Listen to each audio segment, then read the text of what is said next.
Start doing this thing, G.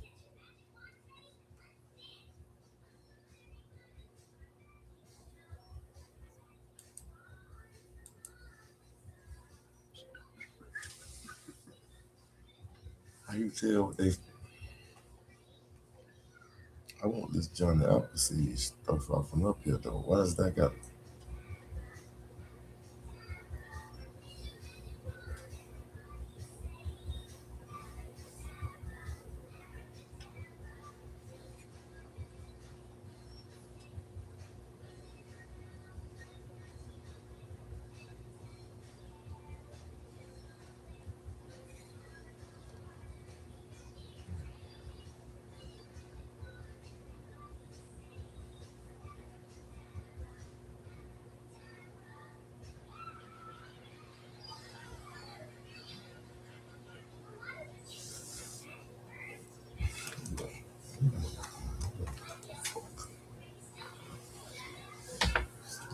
Shit.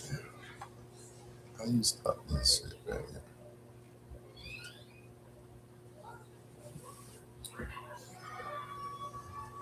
How you can pause it?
Mm-hmm.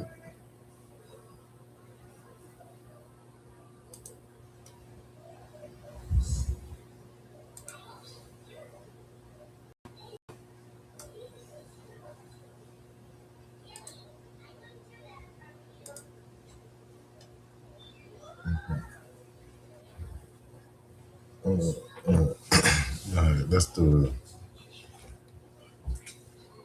I'm trying not to get my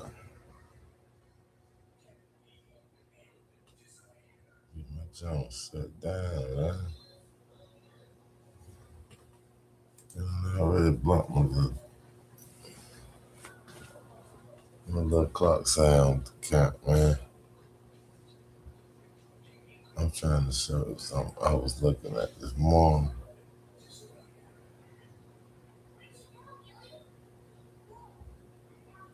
But this lady,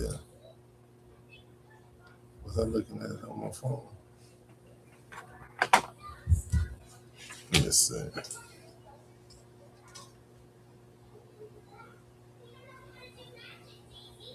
So I had gave Jeezy the Ferrari. We did drop it down. You know, as we had already did. Open a chime checking account in 2 minutes. It will spot you up to $200.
That Memphis business, man.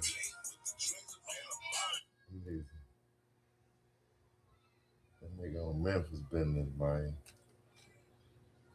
I fuck with Stan G.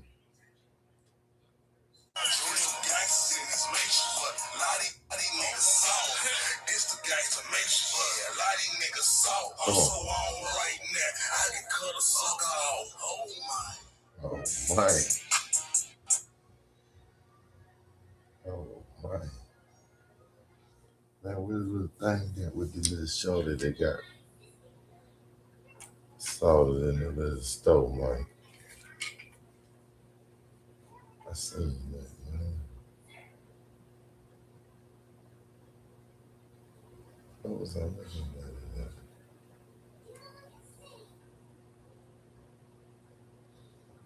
That was on here.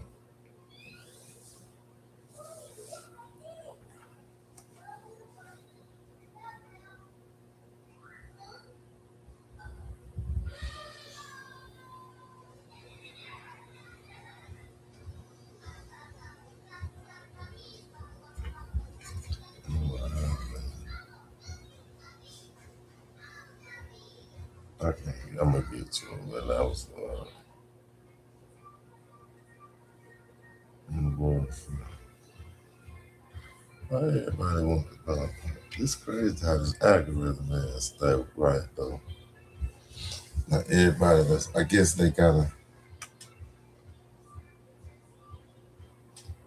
that's not creative at all though. I mean like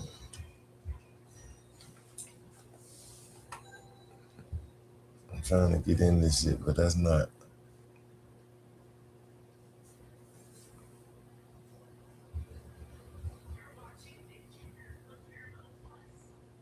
why the thing ain't moving no more over here.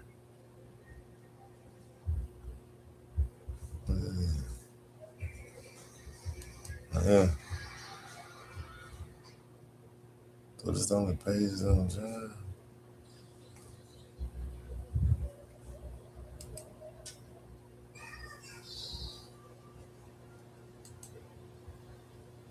I don't want to go on that, man.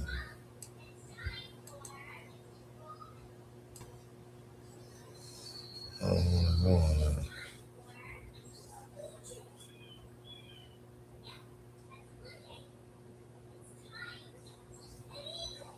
I can do this some other way, man.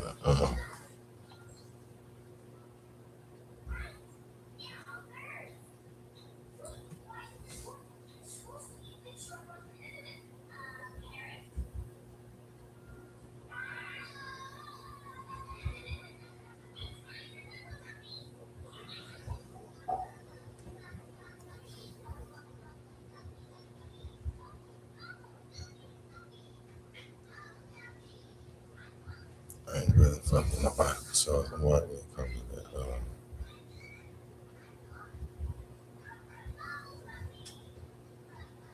I make no like drum.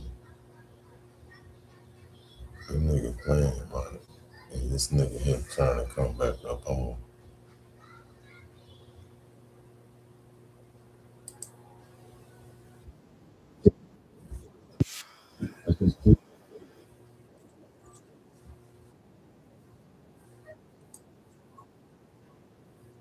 Validated by AI. You ain't talking about nothing, clown ass. Now we can line up in real life, whatever. You ain't no rapper no more. In the word, bitch. And that one bitch ass name pussy. Why did he start with that? You ain't talking about nothing, clown ass. Now we can line up in real life, whatever. You ain't no rapper no more. You ain't no more rapper no more. You ain't no rapper no more. I used to bump the foes down. No. You know that. I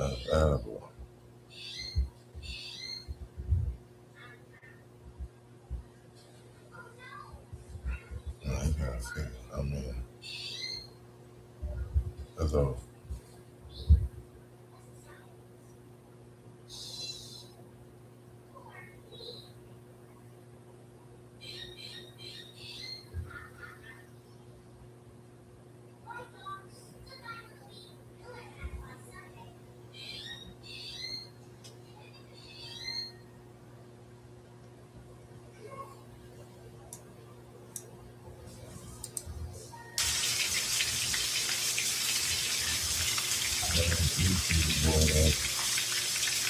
Hey, coach, put me in the game, coach.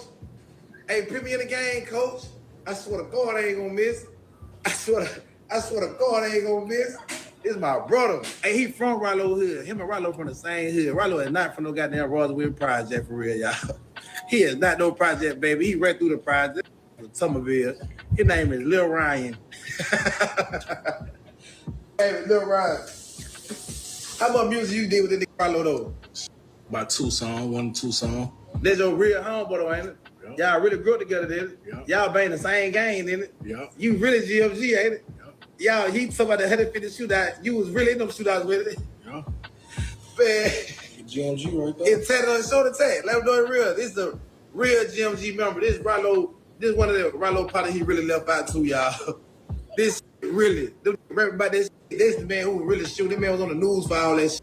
That Rollo rap about, man. Rollo, why you ain't gonna get my boy Nino, man? Nino got a studio, y'all. Named that whole GMG, 713. GMG, 713, the same shit Rollo Bang, GMG. He never stepped a foot in the studio, y'all. That man never stepped a foot in the studio, ever took a picture. Like, I'm gonna take a picture of my homeboy studio and post it and turn them up. You never did nothing real, Rollo. F you. I got your partner with me now. I got your partners on the real kind. I'm gonna get all the real in the city. They got Left for Dead. I swear, Brady's trying to get y'all to pop it. You hear me? All I'm trying to do is pop with you, bro. You hear me? But y'all niggas think I'm on some hang shit. I don't know hang shit at all. I ain't studying. I get my own money on everything. You heard me? We really, yeah. And y'all talking, yeah, we gonna show y'all what's going on. Stupid ass nigga. Give a f about none of this shit. About none of this. I don't even read comments no more. You hear me? I don't read no comments. I ain't studying no comments. You hear me? I come in at I really boom. Like I'm coming. I am coming. Y'all crazy. That's why I need less in the beat. Mike said let Keelan let us in that beat. Go on, send it. Mike said send it. Well, my partner Mike say that's the white boy that rolled my bill with me too, man. That silent. That's a real white man. That's a really white man out of jail, really Red Cross, man. I ain't gonna lie, Mike, that nigga.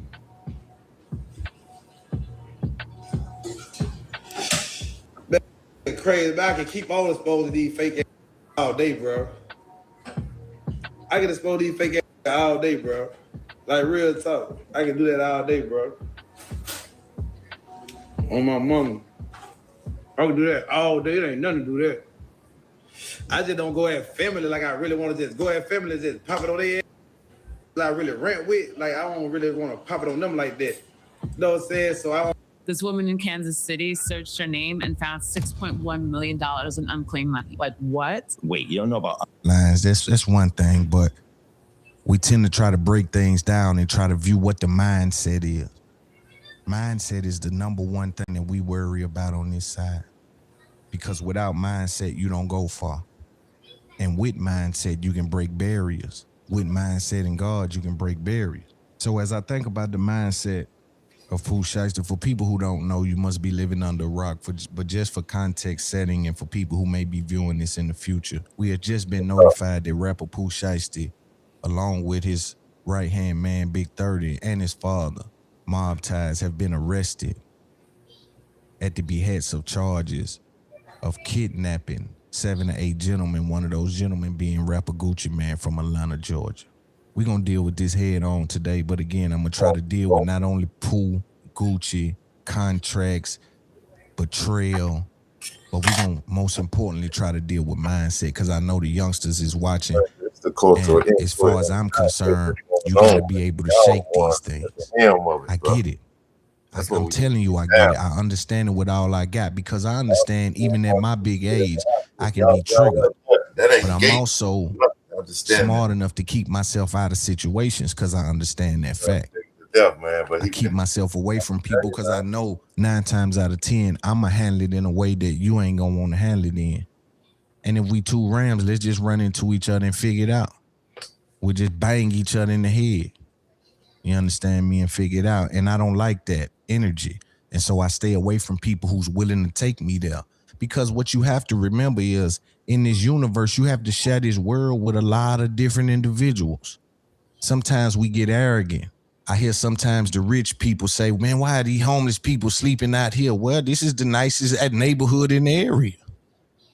Fuck you talking about. And I'm in California because it never rains in Southern California, and I'm going to be outside so I can put me a little cardboard box together, right? I'm saying sometimes you got to understand that you got to share this world.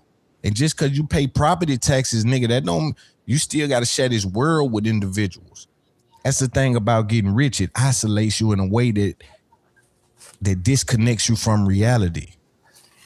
And it's an interesting thing. But let's talk about Pooh Shiesty and Gucci Mane. Before we listen to what the DOJ came out and said and get into any of the paperwork or what happened, I'm going to take y'all through my thought process about the entire Gucci Mane, Pooh Shiesty robbing thing. And again, I stay out of these things, and I could have got the information. I didn't search for it. I just chalked it up as, man, they lying on Gucci Mane. Even with 4 or 5 people saying it, I was saying, man, they lying on Gucci, man. I don't think they got Gucci like that. Man, someone was telling me, man, I was just thinking they were bluffing. Come to find out them niggas wasn't bluffing. When I first heard it, I'm saying, nah, they ain't robbed no Gucci. That nigga got an ankle monitor on. He's still in the halfway house. Them boys ain't bucking the system like that. And so when the DOJ came out and said Pooh Shiesty had robbed Gucci Mane, and they tied them niggas up in the studio, and him and Big 30 laid a couple of niggas down looking for the goods, made him sign a contract, and I'm knowing that he's still in the halfway house. I said, this is what happens when you get money and fame, and it'll change your income, but not your instincts. Before I even get into how I feel, I want to look at a little bit of what the DOJ came out and said as it pertains to Pooh Shiesty. They're alleging that they robbed Gucci Mane and several other individuals in the studio. Pay attention. Thank you for coming. This week, 9 individuals, including well-known musical artists, kidnapped and robbed at gunpoint numerous victims at a music studio in Dallas, Texas. 8 of the 9 were arrested yesterday in Dallas, Memphis, and Nashville. These individuals who are charged and arrested include Lontrell Williams Jr., also known as Pooh Shiesty, Lontrell Williams Sr., Rodney Wright Jr., also known as Big 30, Kadarius Waters, Demarion Gibson, DeMarcus Glover, Corday Johnson, Darian McDaniel, and Terrence Rogers has not been arrested yet, but will be soon. The complaint alleges that on January 10th of this year, 3 music industry professionals traveled to Dallas for a scheduled business meeting. Lontrell Williams Jr. arranged this meeting purportedly to discuss the terms of his recording contract with one of the victims. As alleged, once these 3 men were inside the recording studio, Williams Jr. and 8 co-conspirators, several of whom traveled from Memphis, Tennessee, executed a coordinated armed takeover. As alleged, Williams Jr. produced an AK-style pistol and forced one of the victims to sign a release from the recording contract at gunpoint. The remaining conspirators displayed firearms and robbed the other victims of Rolex watches, jewelry, cash, and other high-value items. One of the victims was actually choked by one of the defendants to the point of near unconsciousness. Defendant Wright barricaded the studio door with his body to prevent the victims from escaping. The ringleader of the conspiracy, Lontrell Williams Jr., was on home confinement at the time of the offense, as alleged, for a prior firearms conspiracy charge and conviction out of the Southern District of Florida. Towards the end of his prison sentence, he had been granted home detention. Part of the terms of his home detention were that he would not commit another federal offense or possess a firearm. His father, Lontrell Williams Sr., is alleged to have helped plan and execute the federal kidnapping as charged in the complaint. And as described further in the complaint, within hours of leaving the Dallas studio, a number of the defendants were on social media displaying some of the items that appeared to be the jewelry that had been robbed from the victims. The charging document outlines some of the evidence, just some, establishing the defendants' roles in the federal offense. This is as follows: electronic monitoring data placing Williams Jr. at the offense location, which would put him in violation of his home detention conditions. Cell phone records and license plate reader data corroborating the coordinated travel of multiple defendants from Memphis, Tennessee to Dallas. Rental car records confirming Williams Sr. rented a vehicle that was used by the group. Surveillance footage from the offense location, a nearby office supply store, and a hotel where several of the defendants stayed following the offense. Fingerprint evidence as well that was recovered from the crime scene, matching at least 2 of the defendants, social media posts by defendants displaying what appears to be stolen property just in the days following the offense, Greyhound bus records confirming the travel of multiple defendants from Dallas to Memphis the day after the offense. In this case, came to Dallas to conduct legitimate business, and they were met with firearms and violence as alleged in the charging document. This case should serve as a warning to others who believe that using violence and intimidation tactics to rob others in our community is a viable way to conduct business. I'm here to say that it is not, and that if you choose to do this, we will, together with our law enforcement partners here and the other ones in the Northern District of Texas, will bring you swiftly to justice. I want to thank the FBI Dallas Violent Crimes Task Force, the FBI's Memphis Resident Agency and Nashville Field Office, the Memphis Safe Task Force, the Dallas Police Department, the United States Attorney for the Western District of Tennessee, Michael Dunovit, and AUSA Greg Wagner, the U.S. Attorney's Office for the Eastern District of Texas, my dear friend and colleague Jay Combs, and the U.S. Attorney's Office for the Middle District of Tennessee, including my colleague Braden Busek, for their outstanding contributions in this multi-jurisdictional investigation and prosecution. I'd also like to highlight the extraordinary work. None of this happens without the extraordinary work of our AUSAs in this office, and I'm here to say we have the best AUSAs in the entire country. That includes AUSAs Robert Withers, Claire Demers, and my violent crime chief, Jeremy Fugate. This case really underscores the importance of standing up for crime victims, no matter who they are or where they come from. And the incredible collaborative, investigative partnerships that we have, not only in the Northern District of Texas, but across the country. And we are all working together to make our country safer. So thank you for being here today. And I'll answer some questions after my colleague here speaks. But now I'm going to turn it over to him. And this is Jeremy Wright, who's the Dallas FBI Assistant Special Agent in charge. I'm saying that I don't understand. I get that part, man, but I don't know if y'all pay attention to how. And I mean, it could be a fumble up, but that's important and it's vital, man. You putting information out there to the people like that. And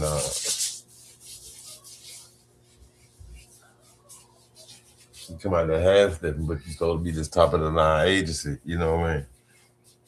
This top of the line agency, y'all got y'all shit together. But so this is man say at the beginning, man. I mean, it might not be important, y'all, but this is what it said.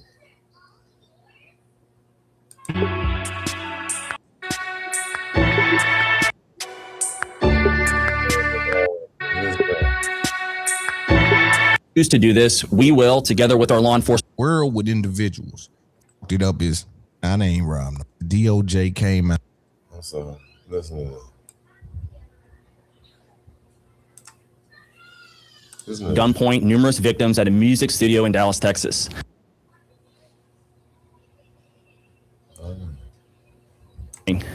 This week, 9 individuals, including well-known musical artists, kidnapped and robbed at gunpoint numerous victims at a music studio in Dallas, Texas. That man just said this week they did that. He said this week they did that. Man said this week they did that, man. That's all I know. Man said it. Then the man said that. Co-conspirators, several of whom traveled from Memphis, Tennessee, executed a coordinated armed takeover. As alleged, Williams Jr. produced an AK-style pistol. 3 music industry professionals, Demarion Gibson, include Lontrell. In the studio. Pay attention. Thank you for coming. This week, 9 individuals, including well-known musical artists, kidnapped and robbed at gunpoint numerous victims at a music studio in Dallas, Texas. This week. 8 of the 9 were arrested yesterday in Dallas, Memphis, and Nashville. These individuals who are charged and arrested include Lontrell Williams Jr., also known as Pooh Shiesty. He said 8 of them was arrested yesterday. So this week they did it. 8 of them was arrested yesterday. Oh, well, Lontrell Williams Sr., Rodney Wright Jr., also known as Big 30, Kadarius Waters, Demarion Gibson, DeMarcus Glover, Corday Johnson, Darian McDaniel, and Terrence Rogers has not been arrested yet, but will be soon. The complaint alleges that on January 10th of this year, 3 music industry professionals traveled to Dallas for a scheduled business.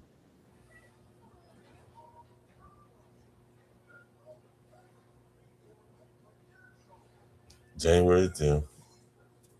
3 individuals. This meeting. Lontrell Williams Jr. arranged this meeting purportedly to discuss the terms of his recording contract with one of the victims.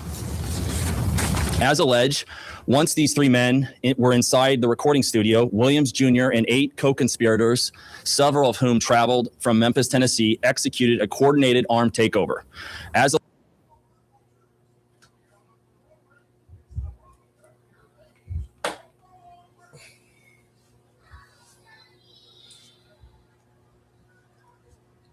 alleged, Williams Jr. produced an AK-style pistol and forced one of the victims to sign a release from the recording contract at gunpoint.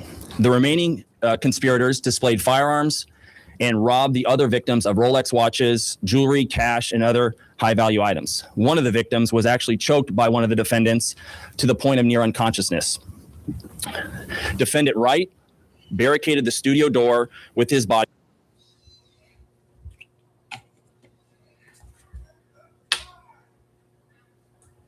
Yeah, we're gonna get to that because I won't know why they just not. Yeah.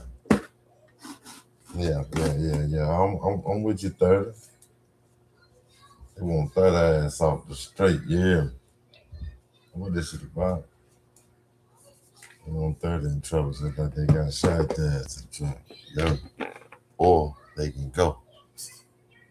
The nigga tearing Memphis up. Yeah.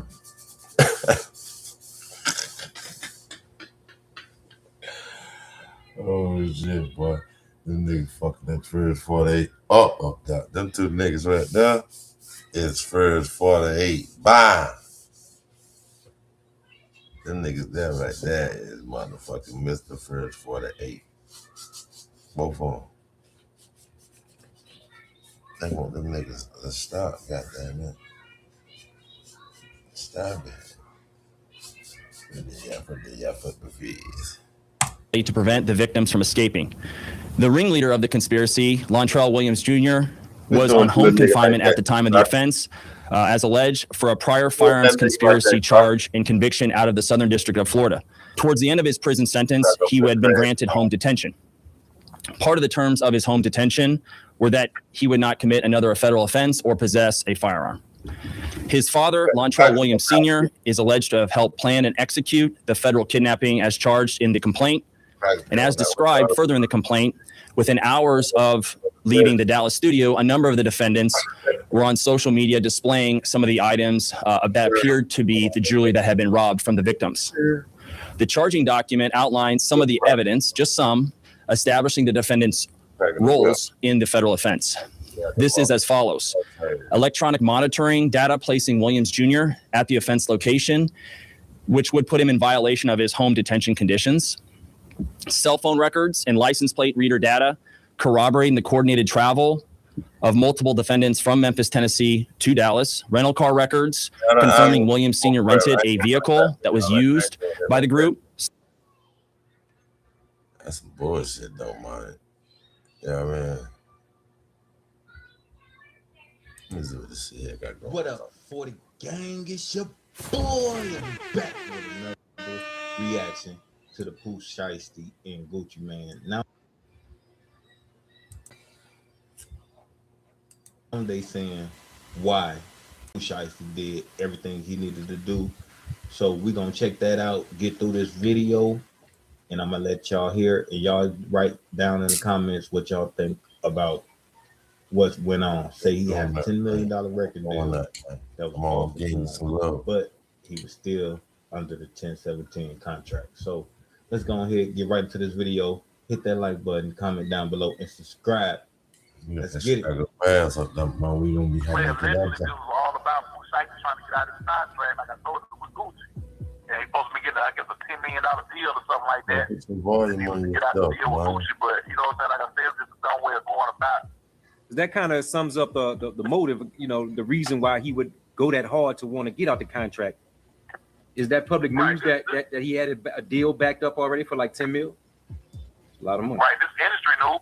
This definitely industry news. People knew that in the industry. You know what I'm saying? People in the industry telling me he had a $10 million deal on the table. You know what I'm saying? If he get out of the deal with Gucci. Damn. Could you say who the deal was with? Say say the CMG. Y'all know y'all trying to put it out with and why he did it. Identified Pooh Shiesty. Like he gave the police, you know what I'm saying, the description of Pooh Shiesty. Oh, shit, it's on nobody. A lot of people come to me with that in my whole life since I was a little boy. You know what I'm saying? Even when I forget a lot of those saying, I have never shit somebody. I never wrote a statement on one, and I never will. Yo, this your boy Plug. Welcome back to the channel. We back with another one. Right now, we got Finesse 2 Time going live speaking on the wild Pooh Shiesty situation. You already know that Pooh Shiesty and the Chopper Gang hit Gucci Mane. They took the watch, they took the ring, they took everything. They even held him at gunpoint and made him release Pooh Shiesty from his contract. Crazy. Now the feds are involved. And the whole world is saying that Pooh Shiesty has made the biggest mistake of his life. But you know, it's for entertainment purposes only. Let's get to the video. Yeah, I feel. Let's go see what G. I know shit's on. Where we from, we won't do that. For real, this East Carolina zone said, well, my crew won't do that. We won't snitch on. We stand down for ourselves. Like, if I gotta go, I'm gonna go. I done wait before. I don't want to snitch on to save my nobody's life, not even my own. I die. That's on my mom. So,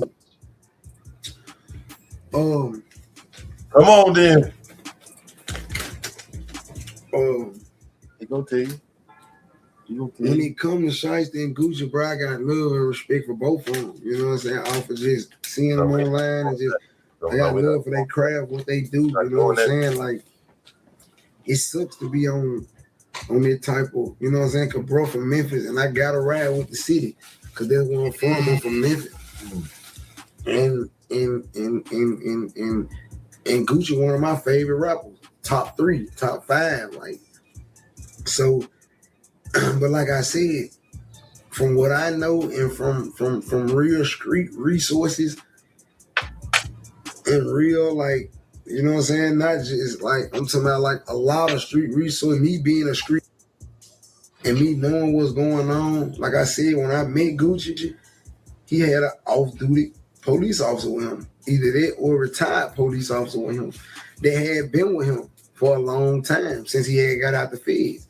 So you got to understand, when you get out the feds, you can't move with them guns like you want to move with them guns unless you got the real laws around you. You got to have somebody that's able to protect you and stand in front of the law. They can't be your homeboy. He doesn't have a criminal history. He doesn't have a criminal record. He's been making music for a number of years. He and Pooh Shiesty kind of came up in the music game together, and they were sort of like, they're very close, and they made, you know, some magical music. I just hope that people will wait to pass judgment on Rodney and these other individuals until all the facts come out. They don't want to hear all this shit. That's the feds. I ain't gonna lie.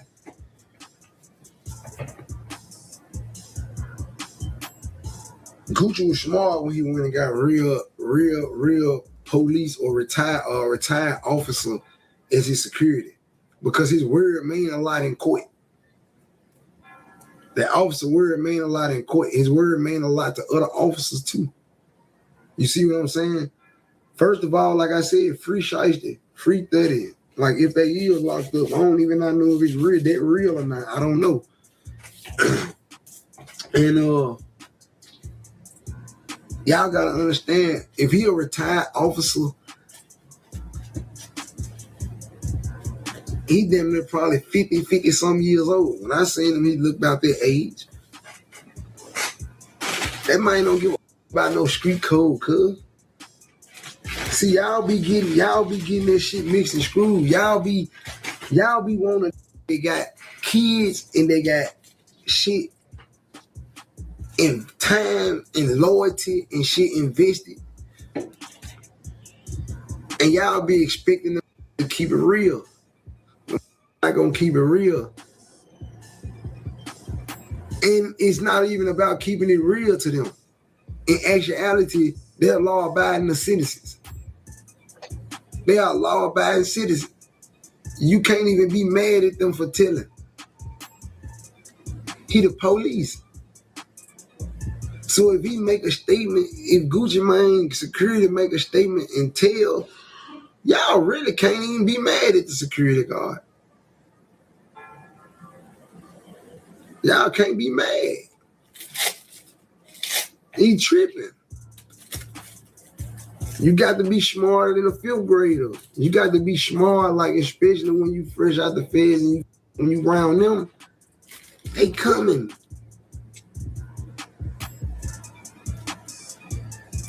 They coming like it's bad. Like guns, fentanyl, leave this shit alone on GTA. Like if y'all get what I'm saying, guns, fentanyl. If you're a convicted felon and you around them guns, you discharging them up.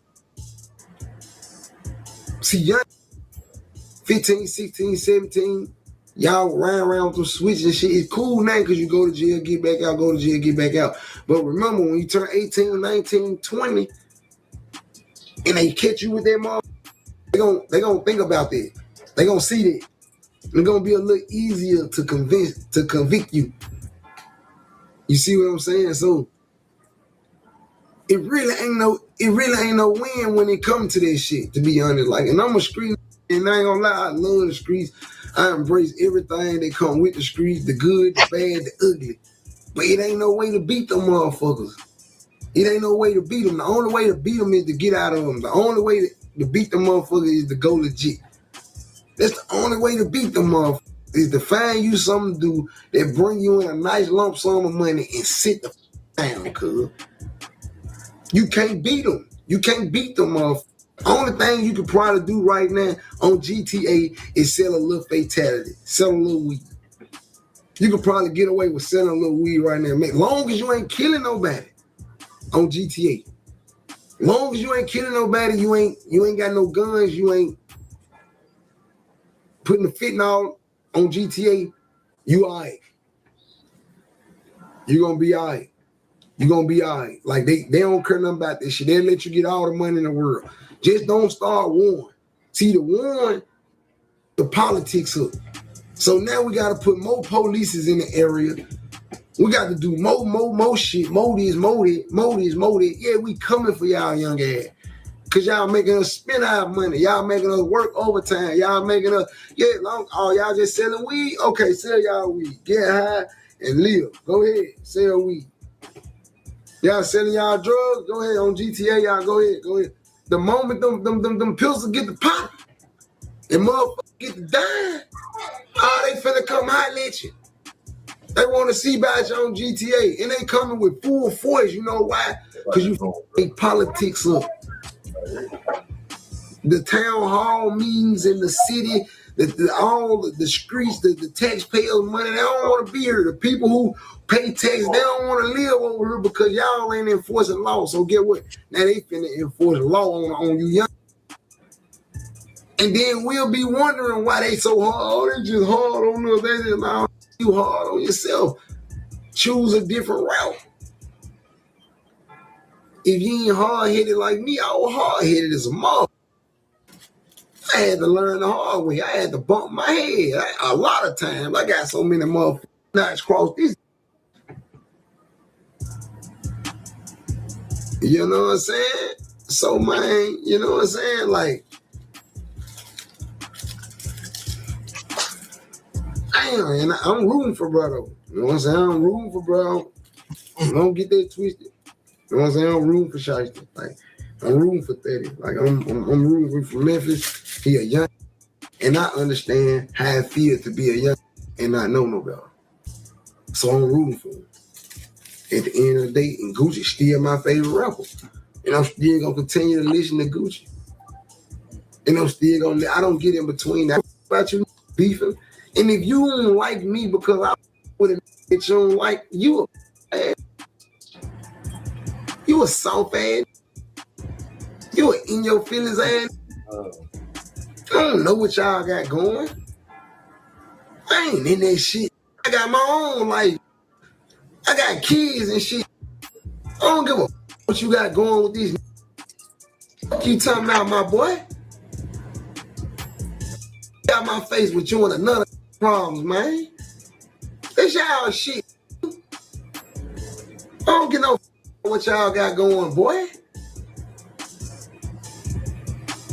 If you ain't my brother, you ain't Lil Jew, you ain't Peso, you ain't one of my guys I'm around every day, boy, I don't care to take on your smoke, boy. I don't owe you no loyalty. You don't owe me none. I don't expect you to be loyal to me. I don't know you and you don't know me. I just ain't with that shit. That ain't me. I ain't that type of dude, dog. That ain't me. Other niggas do that. Oh, I'll fuck with you.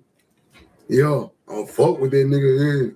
Yeah, it is cause I ain't never liked the nigga no way, because remember that time when, and then I had let that slide, but then I see what you saying, because last time I tried to, and the nigga had your bitch ass out my face, fool. Free shiesty, fool. You still ain't, it ain't registered. Bitch ass on, fool. Nigga hoe, fool. I don't fuck with that. I don't fuck with that shit. I ain't with all that shit. And you can ask my gal, nigga. I ain't sitting up talking on no pillow. Man, me and Shu can be talking, having a conversation, and as soon as I get to getting too deep, get what I say. Man, no, never mind, babe. Never mind. You a woman. You don't, this ain't even for you. You don't supposed to be in this. That ain't for you. Never mind. No, babe, say what you, go ahead and vent, babe, to tell me what you, nah, that ain't for you. That ain't, I get through it. No murk. No murk. No murk. Elsa, she'll tell you. No murk. Yeah. Yeah, she'll tell you. No murk. No murk. No nothing. Yeah, no nothing. No murk. You hear me? I'm not doing it. I'm not laid up talking to my girl. I'm not doing it in private.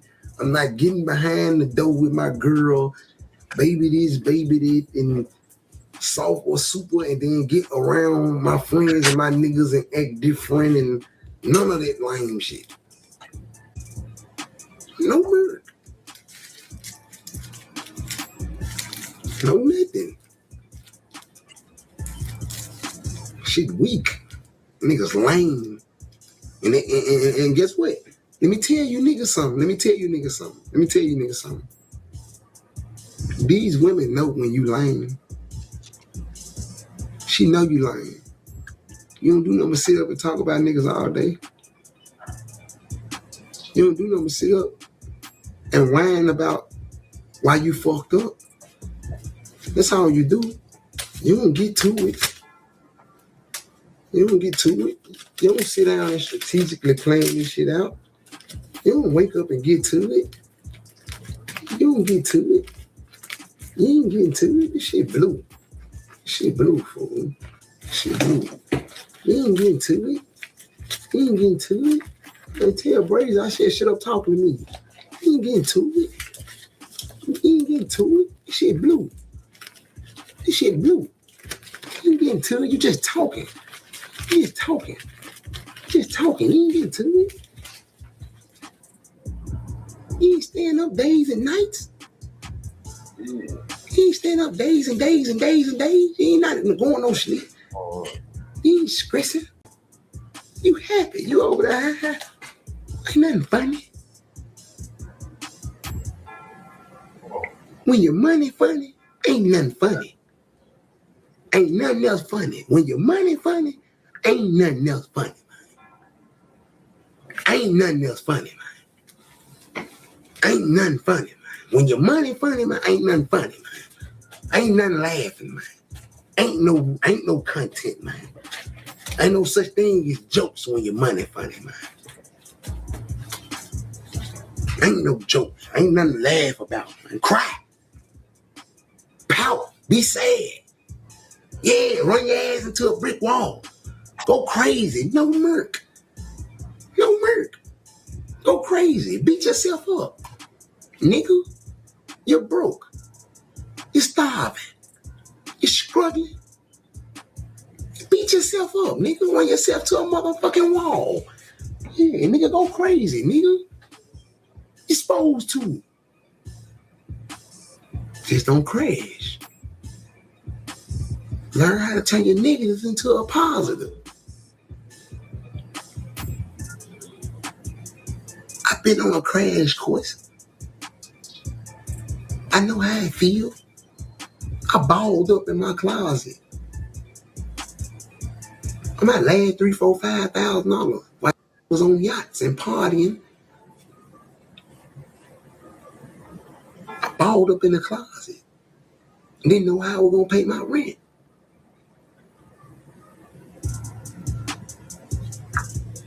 I knew a few I could get. And one was right here in Houston, Texas.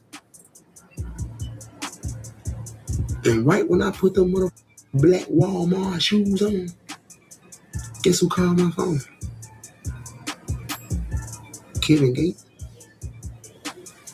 I cry to you before I lie to you. Different, cuz. I ain't gonna lie. Different. When he say like he vibrate on a high scale, like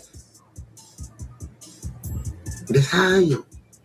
People can feel my presence. People can feel me. Like people can. And he didn't know what I was going through. I hadn't put nothing on no internet. On my grandmama, Rosalind Hampton. On Rosalind Jean Hampton, on my grandmama. Man called me out the fucking blue. You was just on my mind, little brother. I just want to tell you I love you. I had tears in my face. Because I never thought I had came this far to still have to do what I was finna go do.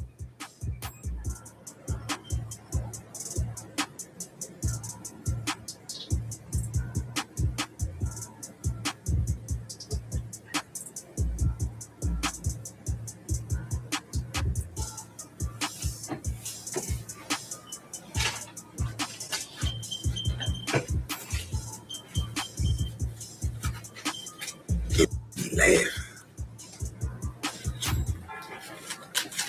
Oh, he dying. He laughed. He laughed. I'm be taking this shit serious because they don't think this shit is game. They think this shit is game. He laughed. He laughed. Laughed straight. It's real deal spiritual warfare. Like, and I'm surviving the storm. And my daddy ain't rich. My mama ain't rich. My uncle ain't rich. My auntie ain't rich. I ain't never had nobody in my family had nothing. Ain't nobody, everybody had Section 8. Ain't nobody never had nothing. I'm surviving the storm. This shit spiritual. You can't tell me. You can't tell me I ain't the chosen one. Ain't nobody in my family never been nothing. I'm rich. Even if I ain't got nothing but $100,000, I'm rich. I'm rich compared to where I come from. I'm rich. I'm rich. Can't no, I don't give a fuck about you saying you rich for real. I am too. I'm rich. Where I come from, what I've been through, I never go back. Compared to where I used to, I never go back. I'm rich. I've been blessed. And I don't knock the people that was blessed with parents that, you know, I just respect the ones who know their place. If you got a rich daddy, you got a rich mama, stay in your place. Stay in your place. Simmer down. Be cool, fool. Simmer down, clown. Yeah, you come from, you should be humble.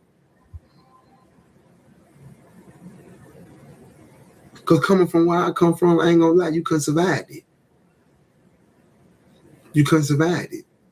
Around, I ain't never snitched on no. Oh, I ain't no never went in my pocket. You ain't never been in no situation for a to go in your pockets. Nope. You ain't never been in no situation to snitch. How you gonna tell me you ain't never snitched on no? You'll never tell them you ain't never been in no situation to do it. You ain't never been in there back against the wall. You ain't never been in no white folk face for real. You ain't never been in that situation. So I don't you talking about what you wouldn't do. Oh, I would never tell them. You don't know what the you would do. You don't know what you'll do if you leave in a club or you leave in a spot and your get the hitting out that motherfucker and y'all hit a car full of women and there's 3 women in there and everybody that was in that car got murder charges. You don't know what you'll do when them detectives come and there's 3 women that had to bury 3 people with kids. You ain't never been in it. You ain't never been locked up for murder, robbery, to the field. You don't know what you would do under pressure.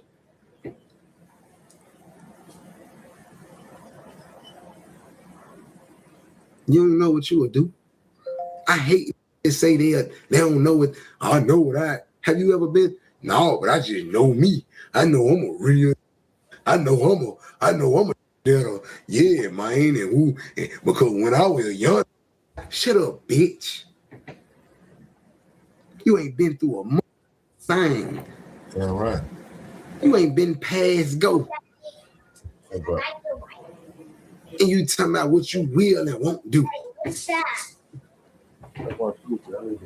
the fuck up till you go through it, man. I don't know. I didn't have I'm sick of it. You real. Everybody want to be looked at like the realest. Everybody want to be looked at like the biggest man. Okay, we'll put it down. Don't make you put it down. Man, just give me a couple of hours, I'll be able to take care of my folks, man. Just give me a couple of hours, I just want to be able to take care of my folks, my kids, man. A couple of hours, man, I'm out y'all way, man. I'm out you boy way, man. It's too much going on, man. You boy all type of Diddy parties and Elon Musk and the motherfucker need Trump with war and all type. No, boy, no. You can keep the 102, 300, 400 million, boy. No, but just give me a cool 10. Give me about 8, 9, 10 to 15 million, boy. I'm gonna go ahead and man lay it on down. Man, get out you boy way, man. You boy can have the streets, you can have the rap, you can have the mother need computers, you can have it all. You got it. You can have the screen, you can have it. Boy, I done been through so much in my life. I just want to be comfortable. The shit that you chasing, I don't even cherish.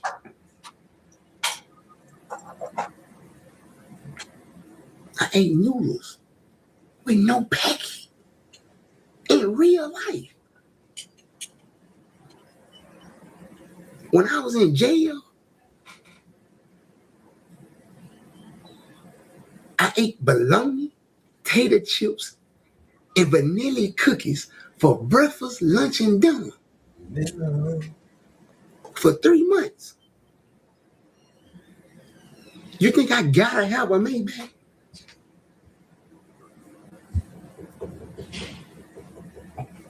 No, man, just put me in a nice, man, S-Class, man, a 580 or something, man. You know, I want to ride clean because I'm a man of class. Just put me in something nice, man, and I'm going to pull up. And guess what? For all the big dogs that's in the $2-3 million Maybachs, I'm going to take my hat off to them. Whoa, goddamn, what is a bad mother you pay for this? This mother $750,000.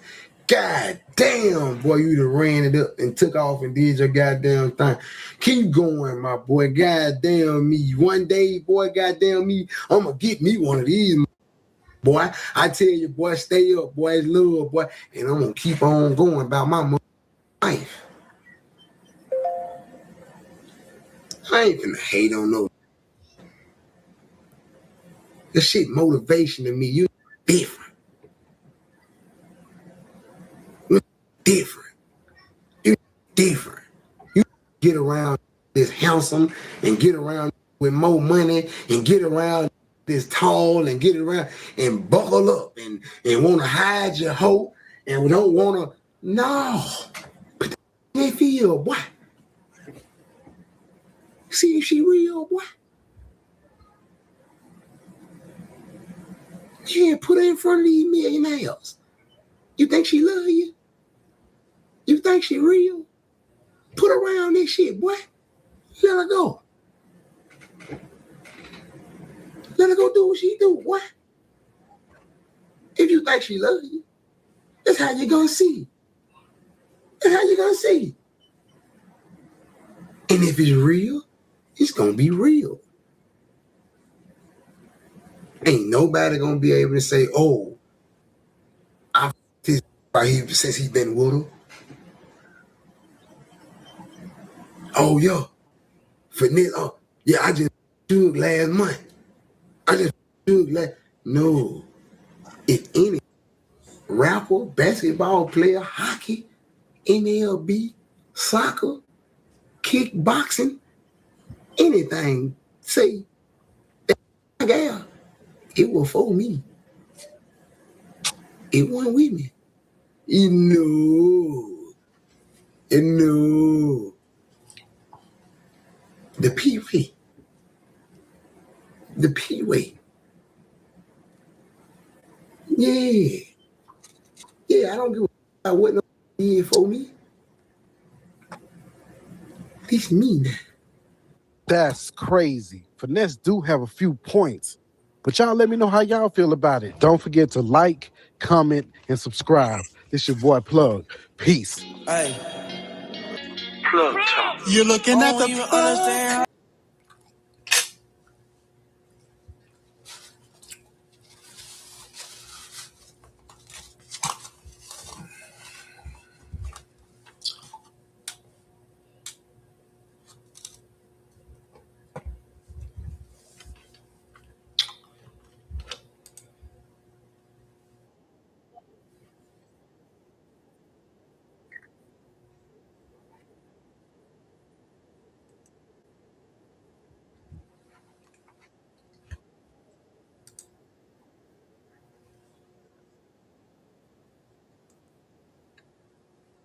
Home condition. The judge still went through with the indictment papers with the charges because they go get him on, try to get him on relevant conduct. But they ain't gonna be able to get him. That boy went and got one of the baddest. We got Charleston White reacting to the feds saying that they have little evidence on Pooh Shiesty and Big 30. Hit that like button. Let's see what Charleston White got to say. Say, I know I ain't just see that on the street preaching. Man, say, man, what's wrong with these? Man, the Lord ain't called him to do that. And when Lord say, I wonder what Gucci thinking about today. I wonder what Gucci thinking. Cause you know right now he can't get paid. He can't get paid for them streams. Pooh Shiesty getting. Cause they made him say they forced him to release. So he got to go back. Now I wonder what everybody thinking right now. I want to say, listen, Pooh Shiesty mug shot. Let me know he with the shit. That's the new John Gotti. John Gotti walked it all the way to the death. Rest of these want to say, let me out the car. Doe, let me out the car. See, the rest of you niggas is Trey. Rest of you is Trey on Boys in the Hood. Y'all done got out the car. Y'all ain't no more dope boys talking that Jeep. Boo. You Trey. You done got out the car. Pooh Shiesty still in the car. That's one thing I like. See, even God respect like Pooh Shiesty. I remember when I was a little bitty boy, and they used to talk to God, talk and say, God don't like lukewarm. God wants you hot or cold. He don't want you in the middle. The Bible say he spit you out. He spit you out. That's what it say. So God ain't spit Pooh Shiesty out. And who do God take care of? Who do God take special care of?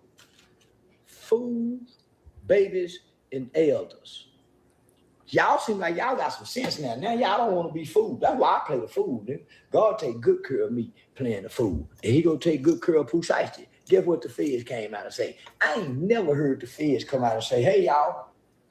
I ain't never heard them say this. In all my years of being a lawman, I ain't never heard us come out and say, not the feds, no way. I ain't never heard us come out and say, hey, y'all. We ain't got no hard evidence on the boy. The only reason we got the boy because he on probation, and on the federal probation, and he been thumbing his nose at us. Thumbing it, Other than that, we ain't got no evidence on the boy.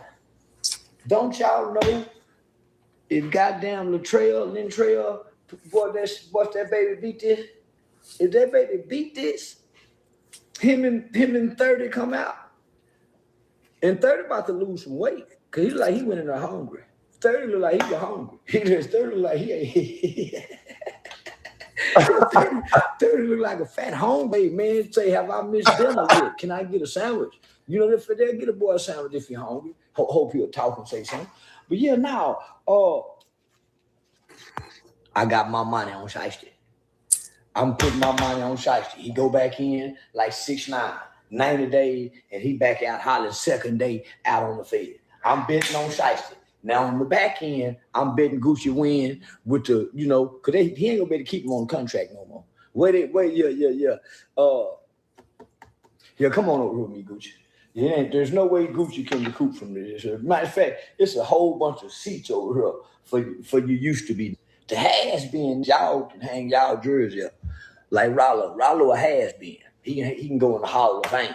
Used to be something, but you got a scarlet and mark on your name. I'm gonna usher you to your seat. Come on. Come on. I ain't gonna hold your hand, but I'm gonna usher you to your seat, Gucci. I looked at the DOJ report. Gucci cooperated. They don't got his name in there. They almost got him in there like a confidential informant. Normally they have a CI, but they got Gucci in there as RD. So we ain't calling him Gucci no more. That's RD, y'all.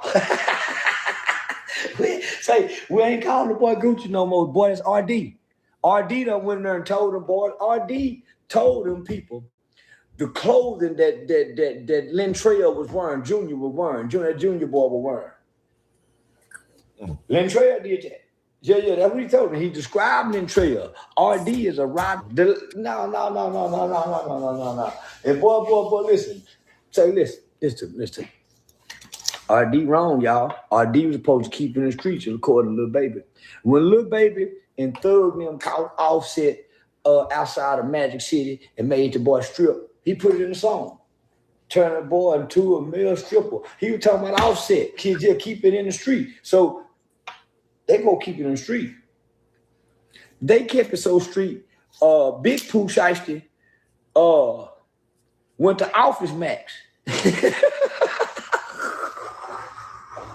Like, listen, they kept it so, Pooh Shiesty them so goddamn street.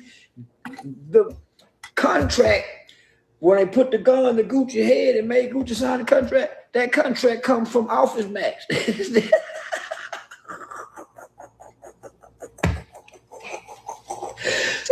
Say, no, man, they made RD sign an Office Max contract. But Big Shiesty shit, it's like getting a fake check stub when you going to go get an apartment. Say, can you call and print me up a fake check stub? They done went to Office Max and print up the contract and made the boy sign, or made RD sign the contract from the Office Max. That's how the Fed. You think you're fine after a car accident until this happens. Most people don't realize that even accidents that seem minor can financially destroy you when the real costs hit weeks later. Got the footage. Say this. Them Feds so bad. They'll catch you walking out the door and rewind the tape. And rewind the tape and have you stopping everywhere. Just rewind and shit. But listen, all I'm saying is, man, RD, y'all moving the goalpost for RD. But after today, from what the Feds release, they give Daddy a bond, $250,000 bond. Strict home conditions. The judge still went through with the indictment papers with the charges because they gonna try to get him on relevant conduct. But they ain't gonna be able to get him. That boy went and got one of the baddest white boy Jew lawyers in Dallas, Texas. You think Brian Steele something? Brian Steele beat a bunch of black folk. That's easy for a white boy to do with a white woman judge who he had already gave some money to on a campaign thing. So it's easy to come here and beat these. And they ain't got their shit together because they wasn't working in conjunction with the police department. So it's easy for the white boy with a few niggas on his team, some jurors, to beat them. Okay? This federal northern district down here in Texas with Judge McBride and all the different kind of, no, they got judges down here in their 80s. Say in their 80s, still sentencing from the 50s. No, this gonna be a different ball game. But then here's on the flip side, it's a good old boy system down here in Texas. It's a good old boy system down here in Texas. Now the Fed don't want no money. They want your ass or some information.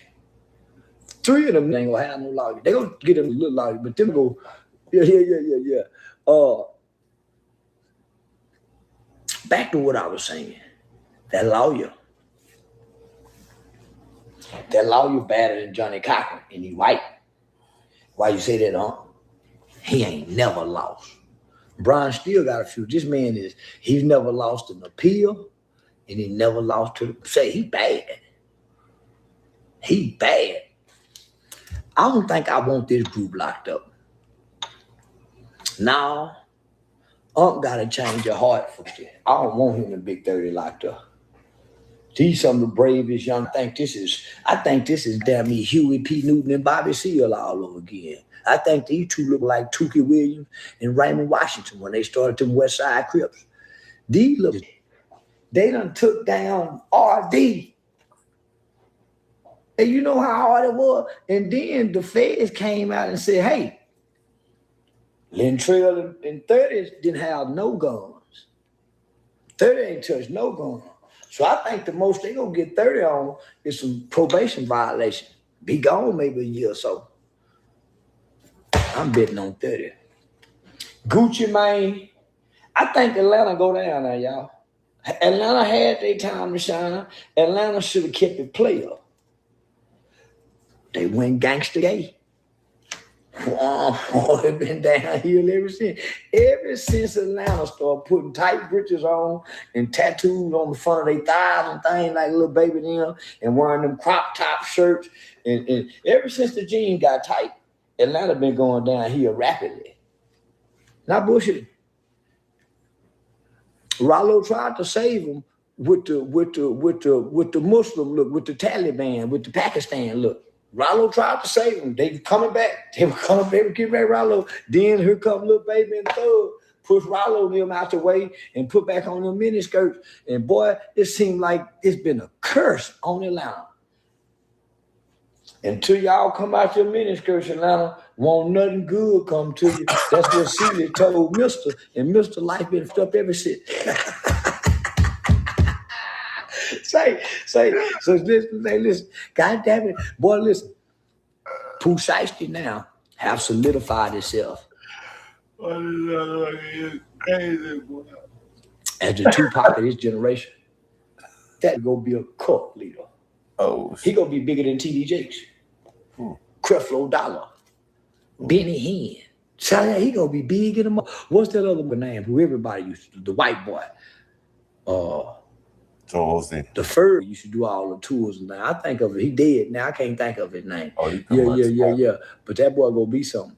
He done took down Gucci right before our eyes, and then the feds come back on the spin roll and say, "Hey y'all, we really ain't got nothing on the boys." What? Oh, I'm rooting for the underdog. I normally be saying lock their ass up, but give him a second chance. FBI, spank him on their little old wrist, hit him on his, but don't put him in the guillotine, please. Boy, don't he ain't know no better. Them folks from Memphis fucked up. I'm not there.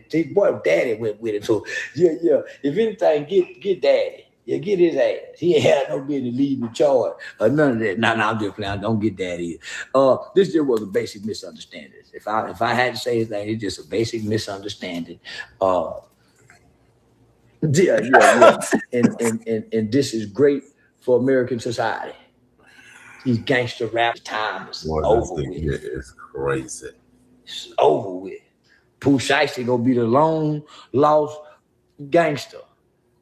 And he going back to jail after this too. I'm saying he ain't gonna stay out. He going back to jail after this too. The shit, boys on the ride of gangsterism. And we ain't seen nothing like this since Pablo Escobar. So, man, y'all heard it right here, man. Charleston White said he got to change the heart. Shiesty is special YN. He said ain't nobody like him. Who's nobody? Y'all get in the comment section, man. Hit that like button, subscribe to the channel. Let me know y'all thoughts and opinions on this, man. EVE Online is a vast universe, alive with the unrelenting activity and combined.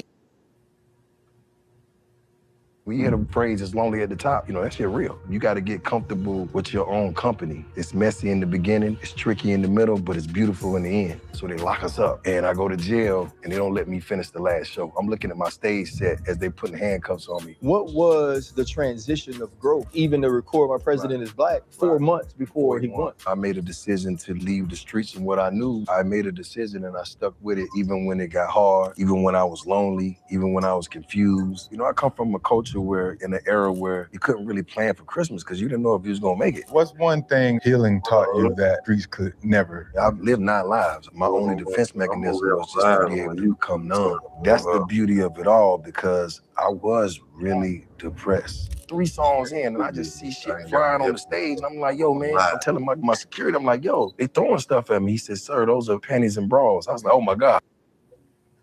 What up, doing? Chilling. Just don't break until we serve the car. Oh, you at work? Yeah. Was out with race last night. Yeah. Yeah, hit that party. Just post, really. Yeah, Rod's the party. Yeah, it was big. Where you at it at? At the same spot where homeboy studied. Same place. At Sticks? No, at the where they had the white party.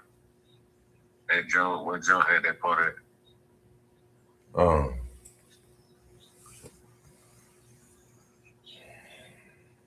That's what I'm saying, man. I need a venue spot, man.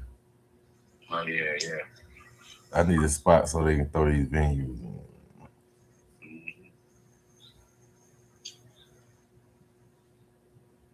I just need to get me a building and then fix it up. I don't got no club. I'm just leasing the venue. All the people that thought they had money for clothes was in there. That's what it was looking like. That's all it was. It's nothing special. I tried. Hey, but listen. I did my trial run, though. Yeah. I did my trial run.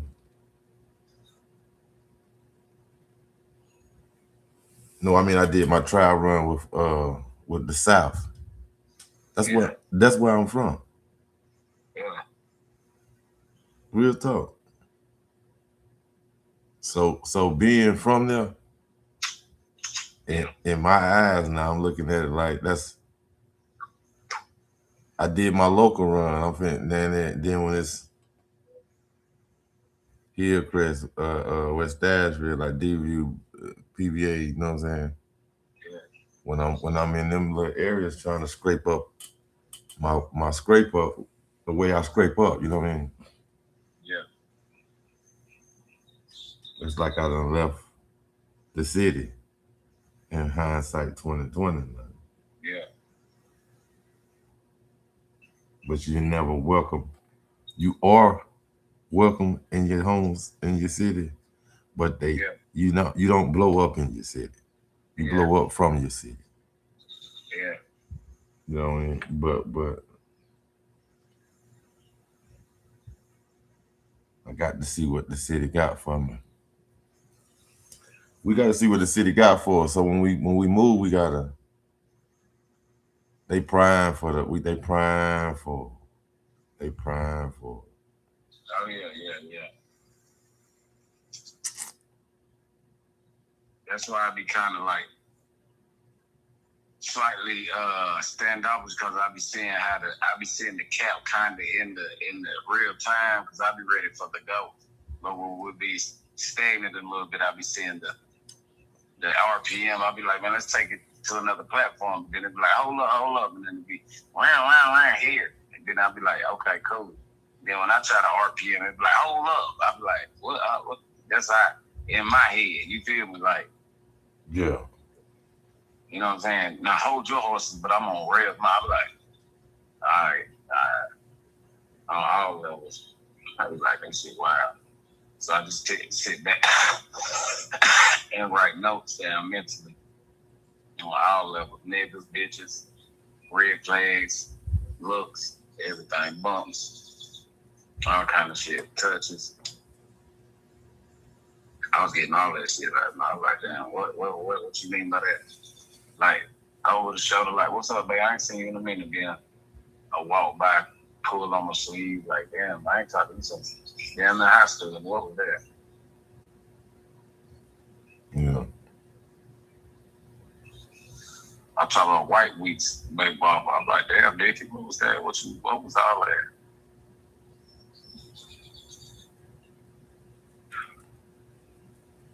I already know how to take that.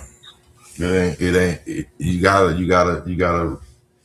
You know what I'm saying? Quit selling yourself short, my nigga. Yeah, I know. I did. I took it as for what it worth. You know, hell. But you still inadvertently doing it. Yeah, I'm telling you, with the mix, I did treat it like that. But you know, back in the laboratory, I'm telling you. Yeah, that's what I'm talking about. Me and your conversation. Yeah. Not shit. Ain't nobody in here. I'm saying is you still got that. That's why that hit you like that. Yeah. That's why it's sort of like, damn, what the fuck? Because you still got her up here at this upper echelon type of. Yeah, well, she probably been slutted up by Come Randy. on, ain't no problem. You know what I We mean? know that. Hey, So yeah. So you know what I mean? Treat it as such. Not even that. I mean, just take her off and up there like that. What you got that up there like it's unreachable. It's goddamn. You got to do so much to get up there and get it. What the fuck? Yeah. Put that shit down there where you can kick it around. What you got to climb up there and grab this motherfucker for? I mean, and not saying nothing bad about him either. It's just what the fuck, bro? Goddamn, why she got to be up there? That's cause you got this bitch ass nigga up there. Yeah. And what you got him up there for? You got to move him from up there too. Yeah. That's, you know what I mean? Come on, my nigga. That's what it's about. This nigga running around somewhere, he fucked up somewhere. Probably got them ratting somebody out. That's why she even floating around. Yeah. It ain't even that, man. He ain't been with her in so long, my nigga. I'm talking about multiple. Like, I'm talking about like 10, 15, about 12. Like, he ain't been with her about 12 years, my nigga. 13 years. Like, literally. Somebody else been there. Yeah. This nigga been in and out of prison, other bitches and all. That nigga ain't been with her. He ain't been with her, my nigga. They got kids, yeah, they got to have her. But they ain't been together. I'm gonna call you right back. All right. I'm gonna call you right back. Okay.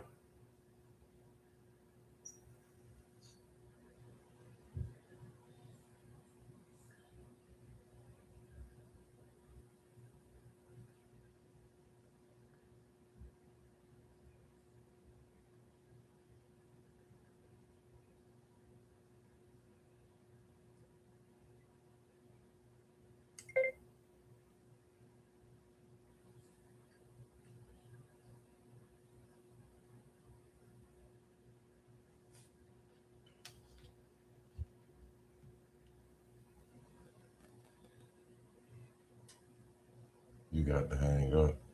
You got to hang up to call back though, right?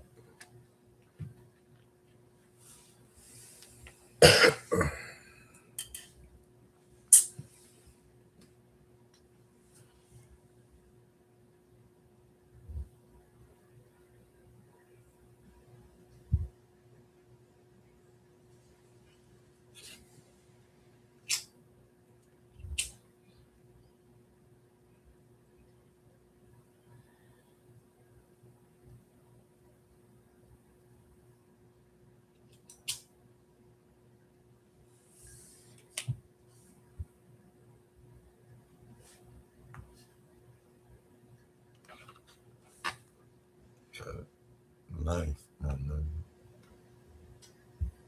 I like how he doing. Do you have any idea how much money you throw in the strip club? I regret none of it. My family, my kids are my joy. They're like my life. Just like anything else in life, the minute that you start wanting to be accepted is the minute you lose yourself. Hold up.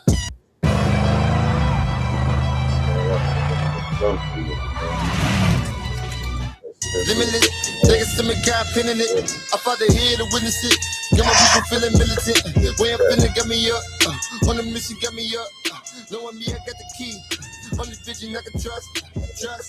Limitless, niggas to me, God pinning it. I fought the head to witness it.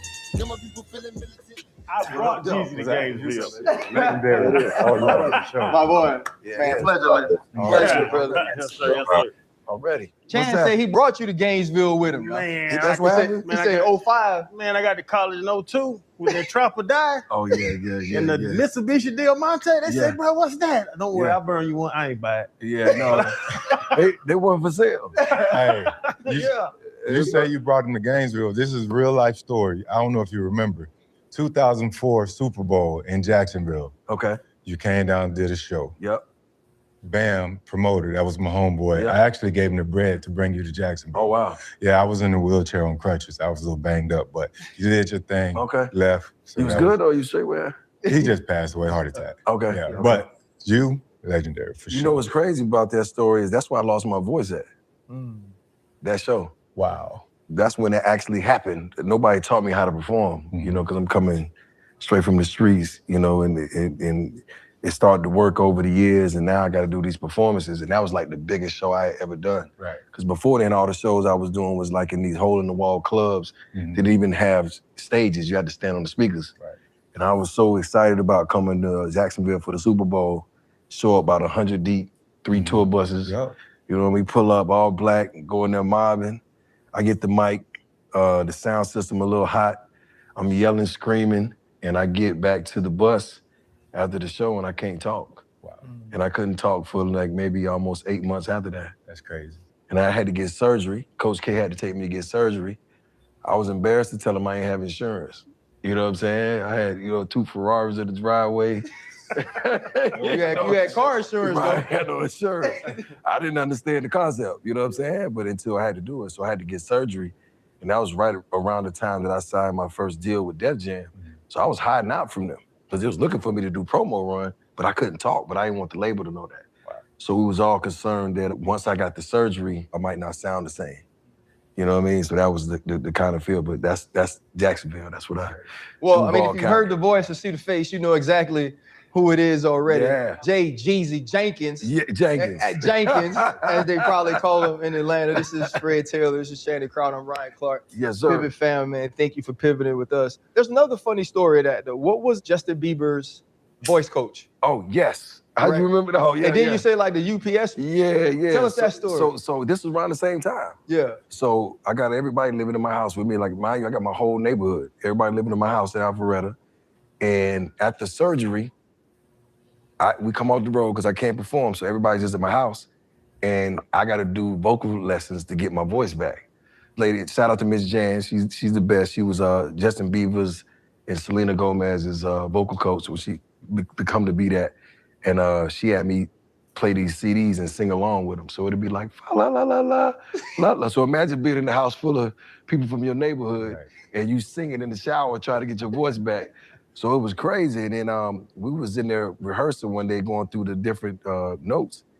And I guess the UPS guy normally just drop packages off there, and it's like, you know, he just come in, hey, Jen, how you doing?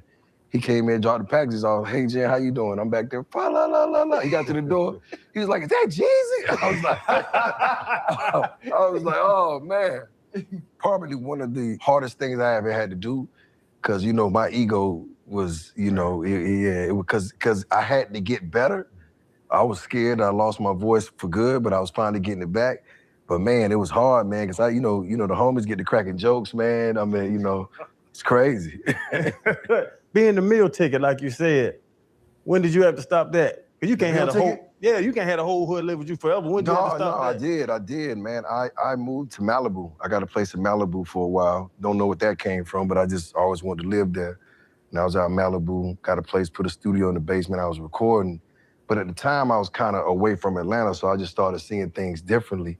I was doing little remixes and hearing stuff there, but I was changing what I was saying because I was reading a lot more, and I was just more exposed to other things that were going on in the world than just in Atlanta. And I get this call from Farrakhan. He calls my phone, shout out to Farrakhan, and he said, Jeezy, you know, your enemy's coming because your message is changing. And I was like, with all due respect, Mr. Farrakhan, my enemies are in my hood. You know what I'm saying? They ain't no one in Malibu, I'm gonna be all right. I didn't understand what he was saying. He was basically telling me that my message was changing and there was other forces that were working against me. And what happened was I was on tour with Wiz Khalifa, sold out tour. We're doing 40,000 people a night, great. The whole tour run was great.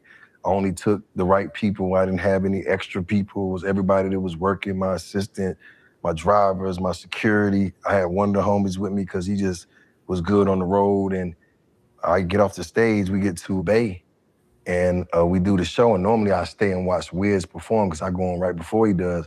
But it was so many people backstage that I opted out and I went to the hotel. And when I got to the hotel, one of my guys called me and told me don't come back to the venue. And I didn't understand why. And somebody had got killed in front of our tour bus backstage. And they thought we had something to do with it. We went through that whole thing, and they finally came and got me the next morning, and they canceled the next show, which was in San Diego. And now we got a free day off.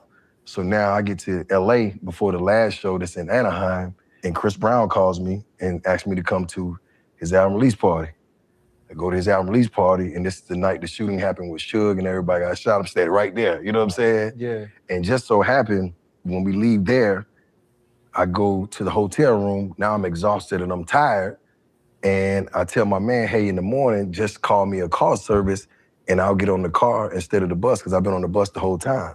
My guy looks at me and says, hey, man, you should just ride the bus so you can rest. I say, you know what, you're right. Get on the bus the next morning, go to the venue, guess what happens? No. Call DJ Drama, hey, everything cool at the venue? It's all good. It must be light-skinned tendencies because he was like, it's all good, everything's fine here, just a little extra security. Man, we get there. I'm laying in the back of the bus, and we sitting at the gate for like 30 minutes. I know I go on at like 45 minutes. I'm like, what's going on? So I'm asleep. So when I get up, I hear somebody knocking on the door, and it's the police. But it's police from the back of the bus where I'm at all the way to the front. So all the police them came from the Bay, and all these detectives about what happened in the Bay. But they know that the firearms was on the bus because my security was on the bus, but they're not on the bus now. So it's just us on the bus, so they lock us up. And I go to jail, and they don't let me finish the last show. I'm looking at my stage set as they putting handcuffs on me. Everybody's standing backstage. When stuff like that is happening and you feel like you moved away from not only that life, but physically took yourself from where you were doing certain things, did it feel like your past was almost chasing you in a way? And to answer your question, why did I change is because I didn't do anything wrong that time, and it still came and found me. And I knew right then and there that I had to make a change. And a lot of people that I loved that was around then, I just had to make a decision to let that go because it was just bringing things into my life that it didn't even matter if I did the right thing, it was there. And the only way that I was gonna put a buffer between that and me if I just created my own space and I knew that everything around me was in good energy. But how did people see that though, bro? You know, because for us, when you make it, we all supposed to make it. Hardest decision I ever made in my life. Hardest decision I ever made in my life. You know, I love everybody. I'm never gonna, I got love for anybody that ever had love for me. but I also understand what my purpose is on this earth as a leader. I understand that truly. Like, I take solitude. I go by myself. I do the things that I need to do to point at myself so I can do those things for other people. And it took years of giving myself grace, allowing myself, you know, the space to evolve and understanding, like, this is my path. This is what I got to walk on. And we hear the phrase, "it's lonely at the top." You know, that shit real. You know what I'm saying? It's really real. Yeah. But there's a reason for that. You gotta get comfortable with your own company. You gotta get comfortable with your own discipline, your own sacrifices. And what I will tell anybody, at first, it's like everything. It's messy in the beginning, it's tricky in the middle, but it's beautiful in the end. The space I'm in right now, like, I had to battle myself. It was nobody else. I had to battle, you know, my vices. I had to battle my mindset. I had to battle me wanting to do what's easy because I just thought that was gonna make life easy, but it actually made life hard. And I had to also battle what I known because I've always had this safety net of knowing that I can go back to what I knew if this didn't work. And I had to kind of throw that out the window. Right. So now I'm out here, hardest decision I ever made, bro. Cause it's like, when you really look at it, you're right. When we make it, we all supposed to make it. And then, you know, when you hear that, man, he ain't looked out for me. But when I start to look at the world, I see everybody go through that. Actors, lawyers, doctors. It ain't just us anymore. Yep. You know what I'm saying? Athletes. And so once you see that, you know that it's a pattern. And the only thing that's gonna make you or put you in the place you need to be is if you continue to evolve. Because it took me I was in my 40s to have real friends. You know what I'm saying? People that I could depend on to hold me accountable. People that, you know, do things for me without me even asking or check on me when they ain't heard from me in a little bit. Yeah. You know what I'm saying? Or guys that support me instead of saying, you know, I don't know if that's gonna work. They'll call you. I got like 10 calls this morning where guys were just like, man, congratulations on the residency. Me and wifey got tickets and we coming, we supporting, we pulling up. It wasn't always like that because, you know, sometimes your success may make the people around you look at you different, not because you did anything to them, but because now the new you makes that makes them feel uncomfortable, right? The new you. And it's just like, the money is good, the success is good, but what I thrive for most is the peace. Mm-hmm. You know what I'm saying? And if it ain't aligned with my peace, then I gotta choose me. Right. You know what I'm saying? It's unfortunate, man, but it's a sad truth that you don't really hear other communities talk about looking back. In our community, if someone makes it and then you kind of change your life and you've expanded and, you know, you've grown, it's frowned upon almost. Yeah. You know what I'm saying? And you'll get more toxicity and negative comments because you've done your thing and the expectations is you got to pull us together. Right. But it's usually just our own community. Right. My question would be, if your old self, Trapper Die, Jeezy era, were to sit across from you right now, what would he respect the most in this journey of you? And it's funny you said it about our community, but just as I look at you brothers, you could tell y'all like-minded. You just had to find your tribe. Right. You know what I'm saying? And that's how you dial in on your tribe. I think he would tell me that, you know, he's very proud because I chose myself for a change. I've always been a provider, a leader, somebody who really, you know, I took penitentiary chances to take care of my family. You know what I'm saying? My sister and my mother, you know, we grew up in a trailer that wasn't bigger than this room. You know, when I had to move back to the States with my mother, and I bought her that trailer. It was $3,500 for the trailer. You from Tampa, you know. So you know how I go. I think he would tell me that he's proud because I made a decision and I stuck with it even when it got hard, even when I was lonely, even when I was confused, even when I was unsure, you know, and it's just like, I've done that before. I made a decision to leave the streets and what I knew when everybody thought it was funny because I was in the studio. And now when people starting to get indicted and go to prison, my career is actually taking off. But I made that decision a long time ago. You know, people were buying new Ferraris and new chains, and I was just like, I'm just gonna sit this summer out. I don't put this 200 into the studio. They're like, why would you do that? You know, and it worked. But I did that, and then this life came. But, you know, my uncle used to tell me back in the day, you know, you got to work on you because you may gain all these accolades. You may be the guy in the Rolls Royce, but if your mental ain't right, you're gonna just be somebody in the Rolls Royce with some problems or the same problems. Yep. So I took pride in working on myself, and I think he would tell me that he's proud of that because that's the biggest battle that anybody gonna go through, especially being a black man. Like, you know, you coming out of depression, you coming out of pressure. I mean, you warring with the world every day. You coming home, you licking your wounds and you trying to figure it out. And, you know, like all of us, we're making something out of nothing. We don't have a physical product. We don't have something in our hand that's ours that our family created and built, and we're taking it and we're just enhancing it. You know, we got to So get it's out on not the field. generational wealth. Right. We got to get on the Yeah. field. We got to get on the stage. We got to get in the studio. And it's like we're creating or we're pushing our bodies to the limit to take care of people. And that gets heavy on you, man. You know what I'm saying? Talking about trap or die, Jeezy. Uh-oh. Hey, no, he said, hey, man, I ain't worried about none of that. I already got Huh? I said, just waking up. I ain't doing nothing.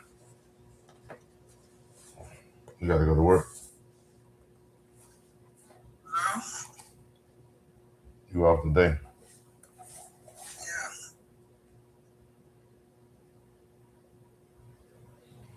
So what all you needed done over there? What you need me? What you need my ladder and shit for? What you need me to pressure wash over there? What you need me to do? I mean, honestly, you know, shit, I gotta hang them curtains in the rooms and that shit. Start getting out this living room, get to my back room. Really, and then, like, you know what I'm saying? That shit, if you ass would have let me check on homeboys, motherfucking, lawn he had over that shit, you could start mowing my lawn. I just paid my little Mexican dude $40. He just came over here and mowed it yesterday because I ain't had no choice but to. Oh yeah. I ain't got no. I'm gonna get that mower. I gotta get me a little weed eater.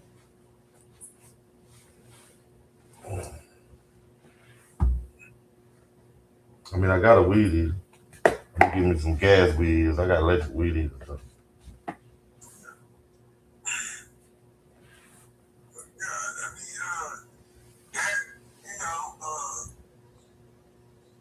Put my damn TV back up on the wall.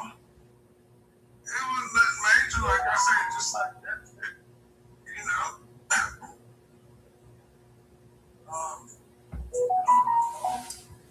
Pressure wash.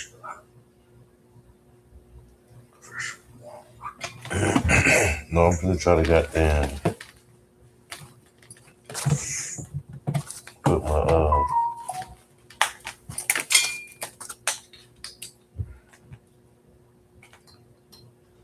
I'm trying to upload my little.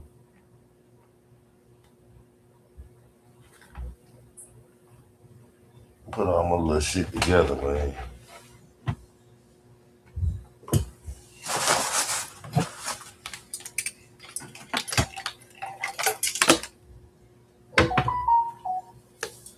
I took that notification sign out, man. I don't like that shit.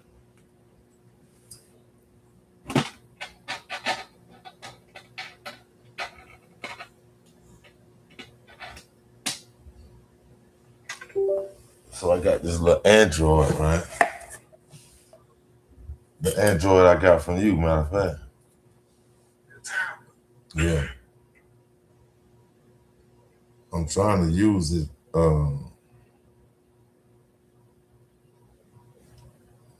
Let me do this right here, man. I'm putting, hold on.